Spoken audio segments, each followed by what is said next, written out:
गुप्ता जी ने भी कहा कि संपूर्ण व्यवस्था परिवर्तन ये एक ही मात्र समाधान है। जो गैंग शुरू की राजनीति हो रही है, चाहे हमारे प्रदेश में हो चाहे और प्रदेशों में हो, उसका एक ही समाधान है कि हम सब लोग जुड़ करके एक साथ काम करें और संपूर्ण व्यवस्था परिवर्तन के लिए काम करें। दिल्ली में विधानसभा चुनाव की हम तैयारी कर रहे हैं। योगी जी हमारे साथ जुड़े रहे, बहुत पहले से जुड़े रहे, अभी चुनावों भी हमारे साथ थे चांदनी चौक में। और दिल्ली विधानसभा चुनाव की हमारी एक एजेंडा सबसे बड़ा यही है कि जो गैंग शुरू की राजनीति है उसके खिलाफ हम जाए और कुछ ऐसा करें जो जन केंद्रित हो और एक साफ राजनीति की पहल हो। तो आप सबसे आग्रह है कि करोल बाग में हमारा नया ऑफिस खुला है, वहीं से हम सारे और राज्यों में जा रहे हैं। वहाँ पे कार्यकर्ता लोग हमारे जा करके जो विचारधारा है, हम सबकी विचारधारा है, अपने अपने तरीके से काम करें लेकिन विचारधारा सेम है। वो है कि जन केंद्रित मुद्दों को उठाएं और उनको आगे बढ़ाएं, ताकि ये जो गैंग बना के पार्टियां बैठी हुई हैं इनका काम तमाम हो और अच्छे लोग राजनीति में आएँ। तो इसी के साथ मैं आप लोग को आग्रह करूँगा कि हमारे कार्यालय आएँ, योगी जी के रेफरेंस से आएँ, मिले हमारे अध्यक्ष जी से, और अगर मन मिलते हैं तो साथ मिलकर काम करें, सहयोग करें। यही मेरा नई व्यवस्था के प्रारूप के बारे में बोले 2-4 लाइन क्या? नहीं, देखिए अभी दिल्ली में हमारा एजेंडा यही है कि जो 3-4 बड़े मुद्दे हैं, चाहे वो यमुना की सफाई हो, चाहे वो एमसीडी का भ्रष्टाचार हो, चाहे वो दिल्ली में स्कूलों और अस्पतालों का हाल हो, इन सब में बेहतरी लाई जाए। भ्रष्टाचार को कट और कमीशन का जो निचले लेवल पे जाल है वहाँ से शुरुआत करके ऊपर तक लेवल तक वो पूरी छानबीन करके एक अच्छे से व्यवस्था में परिवर्तन लाएगा। यही हमारी विचारधारा है। डिटेल में सारी बातें आपसे करने के लिए मैं आपको अपने कार्यालय पे आमंत्रित करता हूँ। करोल बाग में फैज रोड में हमारा ऑफिस है, वहाँ आएँ और हमारे अध्यक्ष जी से मिलें। आप सबसे मिलकर बहुत खुश होंगे और सबसे साथ मिलकर काम करना चाहते हैं। बहुत बहुत शुक्रिया। नहीं की जा रही है, चाहे वो शिक्षा का क्षेत्र है, चाहे वो चिकित्सा का क्षेत्र है या रोजगार का क्षेत्र है, महंगाई है, भ्रष्टाचार है, सबसे लोग परेशान हैं। सवाल यह है कि हम लोग व्यवस्था परिवर्तन करेंगे तो कैसा व्यवस्था बनाएंगे? वो एक टाइम था कि समाज में दबंग लोग, चाहे वो जाति के नाम पे चाहे जिस नाम पे, पढ़ने का अधिकार नहीं दिए थे। लेकिन आज ऐसा हो रहा है कि जिसके पास पैसा रहेगा वही पढ़ेगा। तो उस समय वैसे पढ़ने नहीं दिया, अब पैसे के दम पे पढ़ने नहीं देगा। इसलिए शिक्षा का अधिकार मौलिक अधिकार होना चाहिए, सबको पढ़ने का अधिकार होना चाहिए, A to Z, चाहे कोई भी सरकार आवे, जिसको जो पढ़ना है वो पढ़े, सरकार की जिम्मेदारी होना चाहिए। अगर व्यवस्था परिवर्तन कर चल रहे हैं, लोगों की जरूरतों को पूरा करने का लक्ष्य लेके नहीं चलेंगे, नाली पानी के झगड़े में रह जाएंगे, तो गाड़ी चलने वाला नहीं है। पैतृक उद्योगों पे क्या बताएंगे आप? पैतृक उद्योगों की शिक्षा कैसी होनी चाहिए? तमाम बातें हैं, छोट छोट, देखिए हर आदमी अपने अपने विचारों में अपना स्पष्ट कर देगा, लेकिन एक मोटा रेखा खींच दिया जो लोगों की मूलभूत आवश्यकताएं हैं जीवन जीने का, शिक्षा, स्वास्थ्य, आवास, रोजगार, इसके इर्द गिर्द ये मेन चीज अगर आ जाता है तो बाकी जो जरूरतें हैं, जो नीतियां हैं, वो बनाई जा सकती है, चलाई जा सकती है। Division of the ministry of home affairs, इस पत्र को मैं अध्यक्ष जी की सेवा में प्रेषित करना चाहता हूं, ताकि ये संशय न रहे हमारे लोगों के बीच में कि मैं फर्जी बात कर रहा हूं। मैं अपने लिए नहीं, अपने परिवार के लिए नहीं, संपूर्ण देश में के लिए, अपनी जान न्यौछावर करने वाले क्रांतिकारियों के विषय में बात करना चाहता हूं। और इस बात को मैंने सरकारों के माध्यम से कोर्टों में, मंचों में, विभागों में छानबीन किया, पता लगाया, तो पता चला कि आप अपनी लड़ाई सरकारों से स्वयं लड़ें, ये कोर्ट का मैटर ही नहीं है। अभी आपके इमोशंस की दलाली करता है, आपके विश्वास की दलाली करता है, हर प्रकार से कहीं ना कहीं दलाली करता है और देश को बेचता है, और हम बिकते जा रहे हैं। और ऐसा हमारे साथ छल कपट पाखंड कब तक चलता रहेगा? तो इसके लिए हमें कुछ ना कुछ स्टेप उठाना पड़ेगा। तो योगी जी ने बहुत अच्छा बात रखी कि व्यवस्था में परिवर्तन। यदि हम अलग अलग विचारों से, अलग अलग तरीकों से यदि लड़ाई लड़ते रहेंगे तो निश्चित रूप से हमें सफलता नहीं मिलेगी। और यदि हमें सफल होना है तो हमको कहीं ना कहीं एक मुद्दे पे एकजुट होना पड़ेगा, और उस मुद्दे पे एकजुट होके ईमानदारी से यदि लड़ाई लड़ी जाए तो ये चीज सारा कुछ पॉसिबल है, क्योंकि असंभव नाम की कोई चीज नहीं है। बशर्ते ये है कि हमारे मन में जुनून होना चाहिए कि इस काम को करना है, मतलब करना है। और मैं समझता हूँ यहाँ जितने भी लोग उपस्थित हैं, सारे लोग में जुनून है, जोश है, और इस क्रांतिकारी पहल का समर्थन कर रहे हैं, तभी आप लोग यहाँ उपस्थित हुए। ठीक है, मैं ज़्यादा कुछ तो नहीं कहना चाहता हूँ, मैं बेसिकली गेस्ट नहीं हूँ, होस्ट हूँ, समझ लीजिए मेरे को। तो लास्ट में मैं और आप लोगों से चर्चा करूँगा, और बहुत सारे लोग साथी आए हुए, उनको बोलने का मौका मैं चाहता हूँ। बहुत जय श्री बहुत राम, जय जय श्री राम। व उपस्थित सभी साथियों को मैं नमन करता हूं। और ना तो मैं नेता हूं, ना मैं समाज सेवी हूं। नरेंद्र भाई जी के साथ में जो थोड़ा समय मिलता है, जो मदद हमसे हो सकती है वो मैं कर देता हूं। मैं तो वकालत करता हूं फरीदाबाद कोर्ट में। मेरी आप सभी लोगों से ये विनती है, ये रिक्वेस्ट है कि कोई भाई कहीं भी कोई सामाजिक कार्य के लिए संघर्षशील है, या कोई कहीं चुनाव लड़ रहा है, जैसे विधानसभा के चुनाव आ रहे हैं, मुझसे जो भी मदद हो सकेगी, आर्थिक मदद मैं उनकी कर दूंगा, जो भी मुझसे संभव हो सकेगी। उसके अलावा मेरे कहीं कोई जानकार या कोई रिलेशन में कोई, उनसे वोटों की रिक्वेस्ट मैं कर दूंगा, चाहे वो दिल्ली में हो, हरियाणा में हो, या किसी दूसरे स्टेट में हो, जो भी जितनी मेरी कैपेसिटी होगी। बस मेरा ये अनुरोध है कि जो 30-40 लोग यहाँ बैठे हुए हैं, ये कम से कम इतने संगठित रहें, किसी की मदद के लिए वहाँ पहुँच जाएं, जहाँ जिसको मदद की जरूरत पड़ रही है, ये सारे लोग वहाँ पहुँच जाएं, क्योंकि इन्हें देख के बाकी लोग भी आ जाएंगे। व्यवस्था परिवर्तन करो या राजनीतिक परिवर्तन करो या कोई भी परिवर्तन करो, उसके लिए ताकत चाहिए। आदमी की ताकत भी, साधनों की ताकत भी। बिना ताकत के बिना आप परिवर्तन नहीं कर पाओगे। इसलिए ताकत जब बढ़ेगी, पहले आप संगठित हो जाओ जो यहाँ बैठे हैं। जब आप लोग संगठित हो गए तो बाकी और लोग भी आपके संगठन में आके जुड़ जाएंगे। कोई भाई इकोनॉमिक रूप से वीक है, वो ज़्यादा बोझ मत झालो, कम से कम अपना किराया भाड़ा लगा के, समय लगा के वहाँ आ जाओ। हो सके आने के बाद किराया भाड़ा भी उसे मिल जाए, वो समय देगा, क्योंकि कोई शरीर की का योगदान देता है, कोई दिमाग का देता है, कोई धन का देता है। जिसकी जैसी क्षमता हो वैसा योगदान दे दे। और अभी मेरे एक व्यक्तिगत विचार है कि अभी सरकार के विरोध में भी आपको लोग कोई कदम मत उठाओ, क्योंकि कदम उठाओगे सरकार कुछ लेगी, जो कुछ कर रहे हो उसे भी नहीं कर पाओगे।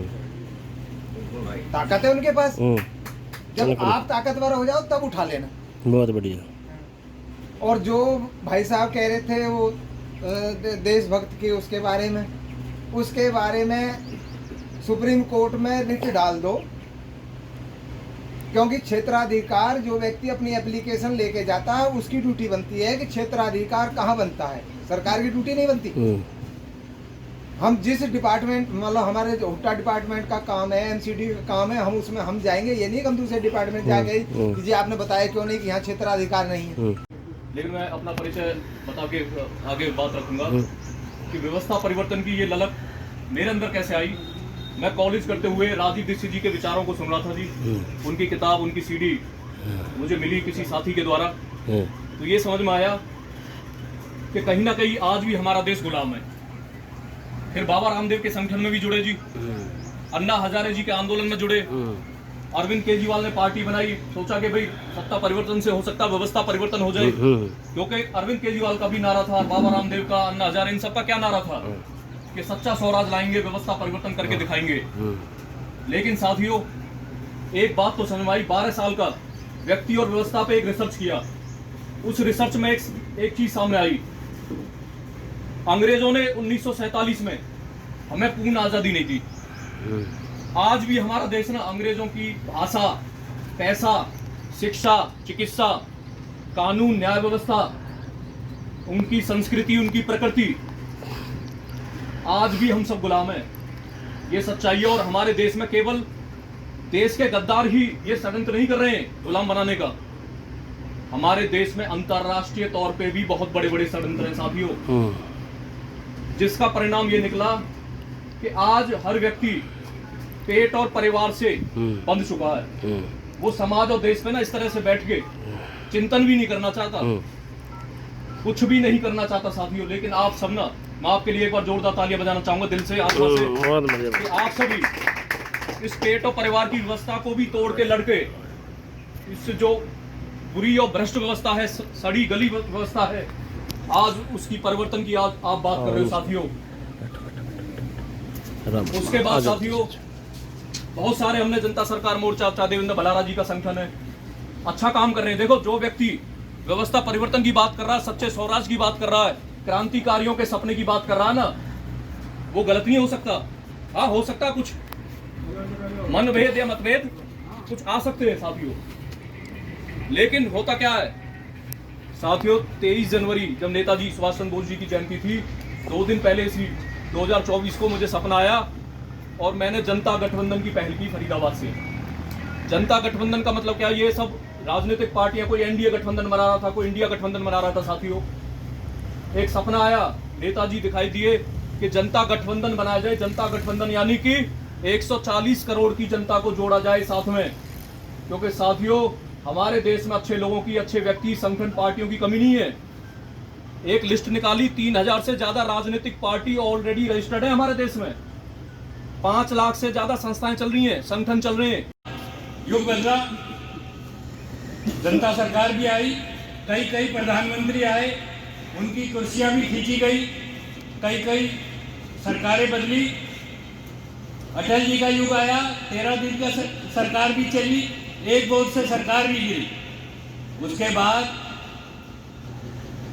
2004 से 2014 तक हमने देखा कि मोनी बाबा की सरकार चली, पीवी नरसिम्हा राव जी की भी टोनी बाबा की सरकार चली। पीछे से कौन चला रहा था? सोनिया जी चला रही थी या विश्व बैंक चला रहा था या अंग्रेज चला रहे थे? इस पर भी चर्चा होनी चाहिए। उसके बाद आज मोदी जी की सरकार है। मोदी जी की सरकार के कार्यकाल बहुत अच्छा रहा, लेकिन जिस दिन राम मंदिर का उद्घाटन हो रहा था, 3 आदमी उस दिन पूजा कर रहे थे भगवान श्री राम की। क्या उन तीनों के बीच में 111 की केमिस्ट्री दिखाई दे रही थी या मोदी जी एक थे? ये आप देखिए, उस वीडियो को याद कीजिए, 1 या 111 रखा जाए कि हमारे पास समाधान है या समाधान नहीं है। अगर समाधान नहीं है तो हम जैसे युवाओं का समय बर्बाद ना किया जाए, क्योंकि हम बार इस समाज में से युवाओं को लिया जाता है और बार बूढ़े हो जाते हैं, मर जाते हैं।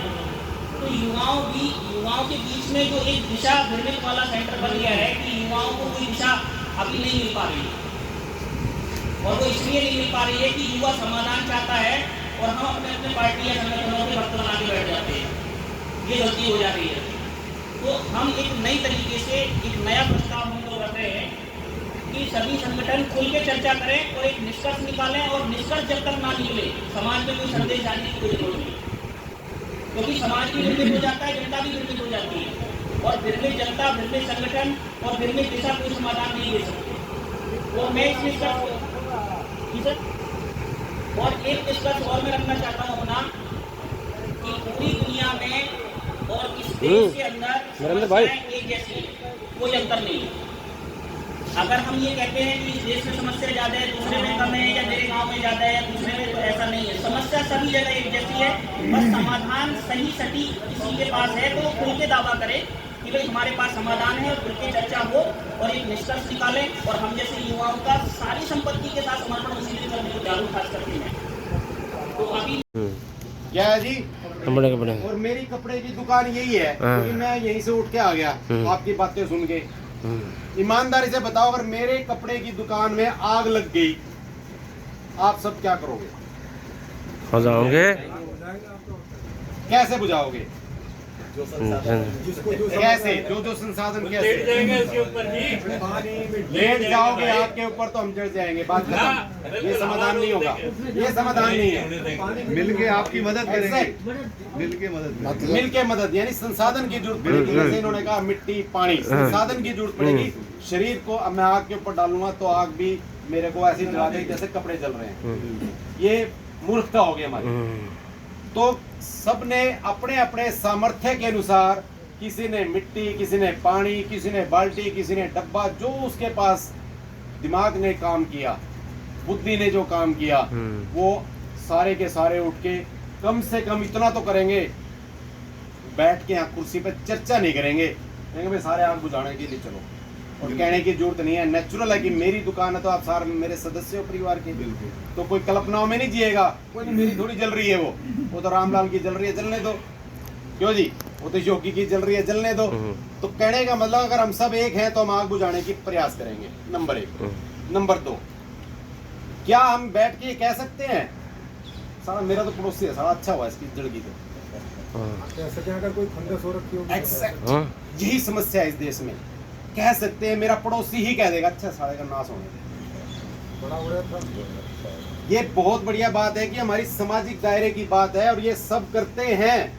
मेरे घर के अंदर मेरे पिताजी भी मेरा साथ नहीं देते। जानते हो क्यों? क्योंकि उनका विचार मेरा विचार एक नहीं है।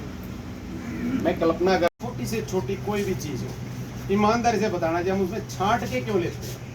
छांटते हैं ना सभी, या नहीं छांटते? सामाजिक बात कर रहा हूँ, इसमें डायरेक्ट देश पे लेके आऊंगा। 3 सवालों के बाद चौथा सवाल मेरा देश पे होगा। व्यवस्था की बात करूंगा, बताओ क्यों छांट के लेते हैं जी हम कोई भी सामान? चलो सवाल बदल देता हूँ। अगर मान लो हम कोई चीज ले आए और वो गलत आ गई तो क्या होगा? प्रथम दृष्टि किस चीज का? एग्जैक्ट, हाँ जी, किस चीज का नुकसान होगा? बोलो। जैसा एक बोलेगा कोई योगी ज्यादा पकड़ के झाड़ों को अंदर कर देंगे, बाकी तो भेड़ भाग देंगे। यही सिस्टम का पार्ट है। अब इस व्यवस्था को हम कैसे बदलें? 140 करोड़ हम है, हमारी वोट ले गए वो। हम कम से कम हम तो एक हो जाए कि वो हमें बहका ना पाए दोबारा से अगले 5 साल के बाद। क्यों जी? अब हम एक हो जाए। वो आदमी जो थे वही थे, वो चले गए। कांग्रेस, भाजपा, इनेलो, बसपा, ये वो अटरम शटरम जो भी है, मुझे नहीं पता, 3000 पार्टियां बताई थी भाई साहब। तो वो तो चले गए। अब हमने देखा भी उनकी व्यवस्था जो है ना, वोट डालने के बाद खराब है। सबसे पहले हमें ये पता होना चाहिए ये व्यवस्था खराब है कैसे। जब तक हमें यही नहीं पता होगा व्यवस्था खराब है कैसे, हम बदलेंगे क्या? पापा जी का क्या बदलेंगे? कुछ नहीं बदल सकते।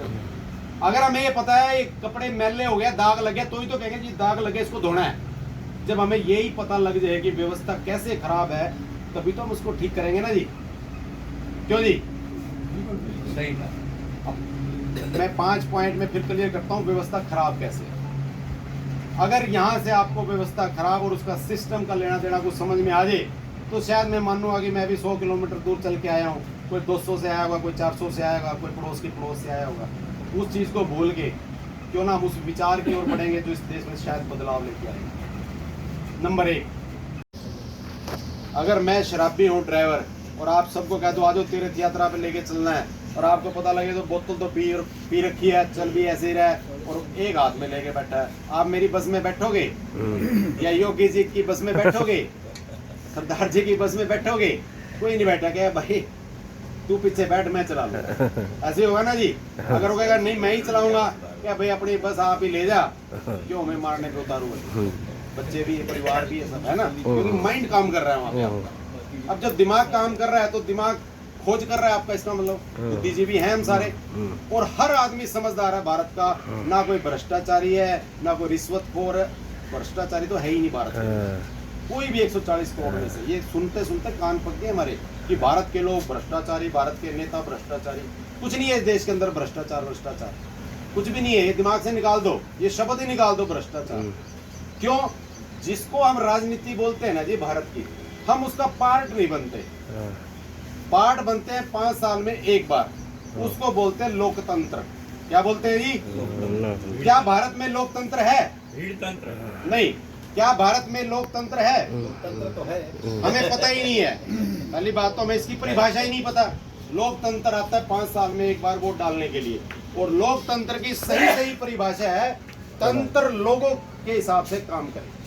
तंत्र मतलब विधायक, सांसद, मंत्री, IAS, IPS, चपड़ासी, जो भी आपसे सैलरी ले रहा है। शासन और प्रशासन। नहीं, हाँ, जो भी आप समझ रहे हैं। मेरे कहने का तात्पर्य साफ ये है कि जो नेता आपसे वोट लेके जाते हैं वही आदमी उस गद्दी पे बैठने के बाद पलट जाते हैं, रंग बदलते हैं गिरगिट की तरह, और हमारे पल्ले वही आ जाता है संघर्ष, मुर्दाबाद मुर्दाबाद मुर्दाबाद। ऐसे हो रहा है ना, यही चल रहा है, मुर्दाबाद मुर्दाबाद। हम मर जाएंगे मुर्दाबाद करते करते। कल तक हमने केजरीवाल की सपोर्ट करी, क्रांति के, आपकी क्रांति की नई शुरुआत के साथ। अब वो भी बदल गया, कहते हैं, बड़ा अखबार में पढ़ रहा था, केजरीवाल मरवाना चाहता है मोदी को। अब पता नहीं मरवाना चाह रहा है कि अच्छा है, साढ़े मर्जे मार दे तो कोई किसी को। तो कुल मिला के 3 सवाल करूंगा आपसे मैं, और आपने क्या करना है, इस व्यवस्था के पार्ट से जुड़ना है। कोई भी नेता जब, या उसका कार्यकर्ता जब वो आपके पास आए गली मोहल्ले में वोट मांगने, अगर आपके माँ बाप आगे खड़े हो तो उनको कहना आप तो थोड़ा पीछे हो जाओ, क्योंकि कार्यकर्ता है ना, उस टाइम वो हाथ जोड़ रहा है हमारे आगे, पैर पकड़ रहा है। उस टाइम हम कर सकते हैं उससे सवाल, मीठा मीठा कर लेंगे, कोई ना कोई गलत भी कर लेगा मेरे जैसा बोल के, ऊंची आवाज में भी कर लेगा अंकल जी जैसे। उसको ये कहो कि भाई जिस भारत माता की आजादी के लिए भगत सिंह, राजगुरु, सुखदेव, अशफाक उल्लाह खान, चंद्रशेखर आजाद, सुभाष चंद्र बोस, 7,52,000 कितने भाई साहब ने एक ने बोला था, इतने आदमियों ने कुर्बानी दे दी इस भारत माता की आजादी के लिए, तू उस माँ से मेरे वाले लफ्ज यूज करते तो बहुत बढ़िया रहेगा, क्योंकि उनको पता लगेगा भी ये मुर्दे नहीं है, भी ये बोलते भी हैं। कहना अबे हरामखोर, ये बता जिस माँ की आजादी के लिए कुर्बानी दे दी अपनी अपनी जवानी में जवान लोगों ने, तू उस माँ से हर महीने तनख्वाह, भत्ते और पेंशन क्यों लेता है 5 साल के बाद? हर व्यक्ति हर काम नहीं कर सकता, लेकिन हर व्यक्ति कोई ना कोई काम बहुत अच्छे से कर सकता है। एक लाइन लिखी हुई है, भ्रष्ट राजनीतिक व्यवस्था परिवर्तन, साफ साफ एकदम स्पष्ट लिखा हुआ है, भ्रष्ट राजनीतिक व्यवस्था परिवर्तन। अब जो मैंने बोला कि हर व्यक्ति हर काम नहीं कर सकता, लेकिन हर व्यक्ति कोई ना कोई काम बहुत अच्छे से कर सकता है।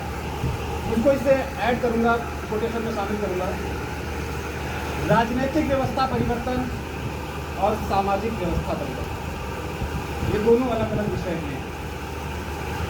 यदि कोई राजनीतिक व्यवस्था परिवर्तन की लड़ाई लड़ रहा है तो जाहिर सी बात है सामाजिक व्यवस्था परिवर्तन की लड़ाई लड़ने वालों के ऊपर सीधा टकराव होगा, सीधा टकराव होगा, क्योंकि वो रास्ते अलग हैं।